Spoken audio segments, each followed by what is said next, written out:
প্রাকৃতিক সৌন্দর্য গ্রাম অঞ্চলের। এটা হলো সরষা ক্ষেত। গ্রাম অঞ্চলে কৃষি খামারের উপরে নির্ভরশীল থাকে। এখানে বিভিন্ন প্রকারের শীতকালের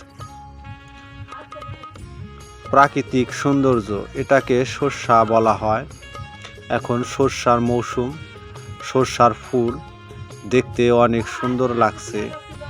প্রাকৃতিক সৌন্দর্য সরষা ফুল এই দিনে হয়। আরও হয় ধনিয়া পাতা, ধইনা গাছ দেখতে পাচ্ছেন। ধইনা বেসন কিভাবে রাখা হয়, কি সুন্দর ফুল ফুটেছে ধইনা গাছের।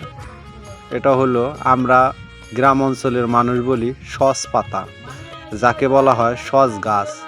এরপর রয়েছে পেঁয়াজ, দেখতে পাচ্ছেন পেঁয়াজের বীজ কিভাবে রোপণ করা হয় এবং কি পেঁয়াজের বীজ কিভাবে তৈরি হয় গাছ থেকে, এটা আপনাদেরকে দেখানোর জন্য ভিডিওটি করা হচ্ছে। এটা হলো প্রাকৃতিক সৌন্দর্যের জন্য। পেঁয়াজটি অনেক সুন্দর লাগছে দেখতে। এখন আপনাদেরকে দেখাবো পেঁয়াজের ফুল কিভাবে হয়। দেখতেই পারছেন পেঁয়াজের ফুল কিভাবে সুন্দর লাগছে। পেঁয়াজের বীজ এভাবেই তৈরি হয়।